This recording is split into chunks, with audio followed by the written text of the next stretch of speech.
नमस्कार मित्रमैत्रिणींनो, प्रेमाची गोष्ट या मालिकेच्या येणाऱ्या भागांमध्ये जबरदस्त ट्विस्ट आपल्याला पाहायला मिळणार आहे. मुक्ताला अवॉर्ड जाहीर झालेला असतो आणि त्याच्यामुळे घरामध्ये सगळेजण खूप जास्त आनंदात असतात. त्याचप्रमाणे मुक्ता देखील खूपच खुश असते आणि सागरला अवॉर्डला यायचं असतं आणि सागरला अवॉर्डमध्ये आणलं. हा मोठा टास्क बापूंसाठी आणि मिहीरसाठी असतो. बापूंनी मिहीरला सांगितलेलं असतं की काहीही करून तू त्याला अवॉर्डला आणायचंच आहे आणि मिहीरने त्याची कामगिरी देखील फत्ते केलेली असते. मिहीरला आता सागरला सांगावं लागलेलं असतं की तुला एका ठिकाणी मीटिंगला जायला लागलेलं आहे.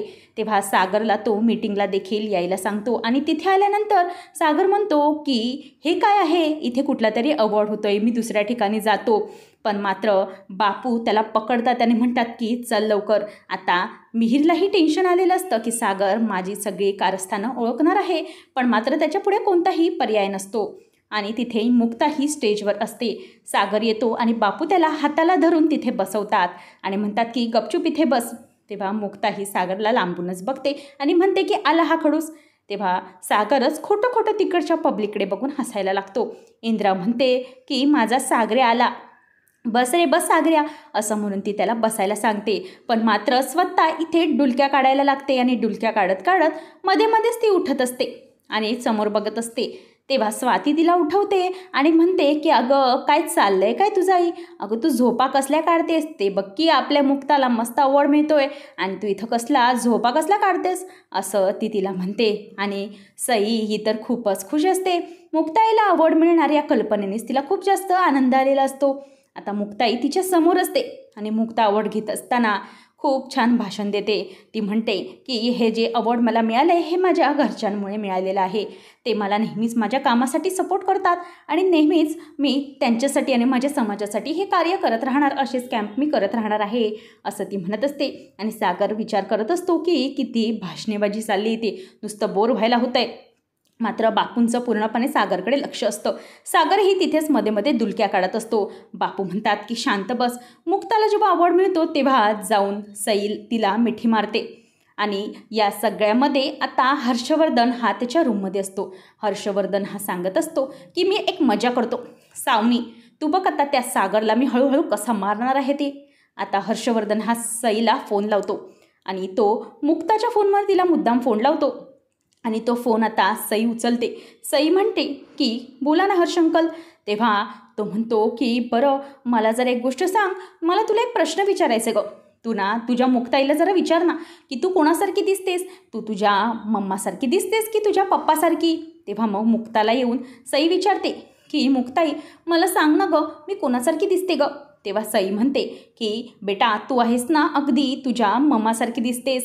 हे ऐकल्यावर सई खुश होते आणि हर्षवर्धनला फोनवरच सांगते की हर्ष अंकल मी ना माझ्या मम्मासारखी दिसते. आणि हे सगळं झाल्यानंतर हर्ष म्हणतो की बरं आता तुझ्या पप्पाला जाऊन विचार की तू कोणासारखी दिसतेस ते. मग आता ती म्हणते की एक मिनिट हां. आता ती जाते ती सागरकडे आणि सागरला जाऊन म्हणते की पप्पा पप्पा मला सांगा ना मी कोणासारखी दिसते. तेव्हा तो म्हणतो की असा प्रश्न तू अचानकच का विचारत आहेस सई. तेव्हा ती म्हणते की इथे ना एक अंकल फोनवर आहेत, ते मला म्हणतायत हर्ष अंकल. मग तो फोन घेतो आणि म्हणतो की तुला काय वाटतं काय, तू प्रत्येक वेळेला मला असं छेडशील आणि मी तुला सोडेन असं अजिबात होणार नाही. आणि त्यानंतर मग आता तो म्हणतो की शांत बसायचं, आता इथून पुढे माझ्या मुलीला कॉल करून त्रास द्यायचा नाही, असं म्हणून तो फोन कट करतो. तरीही मात्र हे सगळं सईचं बोलणं चालूच असताना तो मुद्दामच सईला जोरात ढकलतो आणि म्हणतो की शांत बसतेस की नाही तू. सई बिचारी एके ठिकाणी उभी असते. मुक्ता पटकन तिला जाऊन मिठी मारते आणि म्हणते की बेटा शांत हो. आता सई खूपच घाबरलेली असते. ती विचार करत असते की मुक्ताई असं का होतं, बाबा माझ्याबरोबर असं का वागतो, त्याला मी आवडत नाही का. मुक्ताच त्याला शांत करते आणि म्हणते की काय चाललंय काय सई तुझं, तू शांत हो, अजिबात रडू नकोस, मुक्ताई आहे ना तुझी इथे, तू शांत हो बघू. अगदी सागर तिकडून चिडूनच निघून गेलेला असतो. आता या सगळ्यामध्ये मुक्ता विचार करते की काहीतरी केलंच पाहिजे, या सागरचं नाही जरा अतिच चाललंय, मुक्ताला खूप त्रास देणं चालू आहे. घरी गेल्यानंतर बिचारी सई ही जेवतच नाही आहे, हा तिला लक्षात आलेलं असतं. म्हणूनच ती सईकडे येते आणि म्हणते की बेटा आहे गे सई जेवून घे. ती म्हणते की नको मुक्ताई मला भूक नाही. मग ती तिला भरवते आणि त्यानंतर शांतपणे तिला झोपवत असते. अंगाई गाऊन झोपवत असते, मात्र सईला काही झोप येत नसते. ती कशीबशी नीट प्रेमाने गोष्ट सांगून तिला झोपवण्याचा प्रयत्न करू लागते. मात्र सई खूपच घाबरलेली असते. तिच्या पप्पाच्या त्या बिहेवियरमुळे तिला खूपच जास्त भीती वाटलेली असते. आणि सागर इथे अशा प्रकारे घरी येतो आणि मुक्ता ही सगळ्यांना सांगते की जे काही सागर हिच्याबरोबर वागतोय ते चुकीचं वागतोय. मग इंद्रा म्हणते की काय गं, तू आग लावतेस का?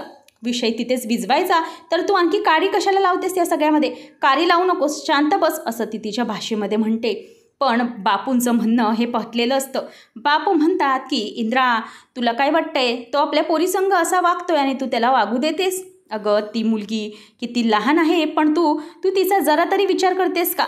तेव्हा मग इंद्रा म्हणते की हो, मला सगळं माहीत आहे, पण प्रत्येक वेळेला सागरचा पण काहीतरी राग असेल ना, तो आपण समजून घ्यायला हवा. तेव्हा इंद्राला ती म्हणते की ठीक आहे, मला त्यांचा राग मान्य आहे, पण प्रत्येक वेळेला राग हा कशाला त्या लहान मुलीवर काढायचा? तिला कळतंय का हे सगळं? तेव्हा घरी आल्यानंतर सागर पुन्हा चिडलेला असतो, पण इंद्रा सगळ्यांना शांत करते. बापू त्याला प्रश्न विचारायला लागतात की काय रे सागऱ्या, तुला असं वागण्याची काय गरज होती? आज का वागलास असं मुलीशी? तेव्हा मग आता सागर म्हणतो की मी काही चुकीचं वागलो नाही आहे, मला जे पटतंय, माझ्या बुद्धीला जे पटतंय तेच मी वागतोय. आणि त्यानंतर मग दुसऱ्या दिवशी सकाळी सई ही तिच्याकडे जाते. तेव्हा सईला मुक्ता म्हणते की बेटा शांत हो, त्याला असं चुकीचं काहीही वाटून घेण्याची गरज नाही. ती म्हणते की मुक्ताई, मला तुझ्याकडे खरंच खूप छान वाटतं गं. मग ती म्हणते की हो बेटा, मी तुझ्याबरोबरच आहे, नेहमी घाबरण्याची काहीही गरज नाही.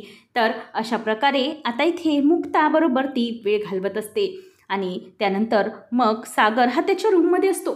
त्याच वेळेला आता हे सगळं होत असताना इंद्रा म्हणते की तू काय करतेस मुक्ता, तू तुझ्या रूममध्ये जा, मी माझ्या सईला सांभाळते, तू जा तुझ्या रूममध्ये, असं म्हणून ती तिला मुक्ताला त्याच्या रूममध्ये जायला सांगते. तेव्हा तिला अगदी कंटाळा आलेला असतो. खरं तर त्याच्याबरोबर राहणे तिला अजिबातच पसंत नसतं, पण काय करणार, आता तिला जाणं भागच पडतं, कारण इंद्रा म्हणालेली असते. इंद्राकडे आता ती जाते आणि त्यानंतर मग आता ती स्वतःच्या रूममध्ये जाते. तर इंद्रा ही सईबरोबर जाते आणि मग सई ही रूममध्ये गेल्याबरोबर मुक्ता तिच्या रूममध्ये थांबूनच कपडे चेंज करायला जाणार असते. तितक्यातच तिथे मध्येच तो जातो आणि तो गेल्यानंतर तिला आता वैताग येतो. ती म्हणते की हे सगळं काय चालू आहे या माणसाचं? आणि त्यानंतर मग तो विचार करतो की मला आता मॅच बघायची आहे, म्हणून तो मोठ्या आवाजामध्ये मॅच लावतो. आणि तिला खूपच वैताग आलेला असतो. ती हळूच जाऊन मॅचचा आवाज कमी करते, तरी इकडे तो मॅचचा आवाज वाढवतो. हे सगळं सर्रास चालू असतं. ती आपली डोळे बंद करून, कान बंद करून झोपण्याचा प्रयत्न करू लागते, मात्र तो काही हे सगळं करत नसतो.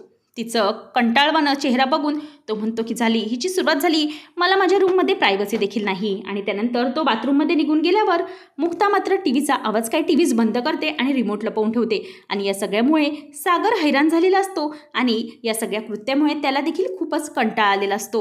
तो विचार करतो की ही बाई काही मला जगू देणार नाही, ना मॅच बघू देत ना काही, माझ्या रूममध्ये स्वतःला मला प्रायव्हसी देखील राहिलेली नाही, असा विचार आता तो करतो.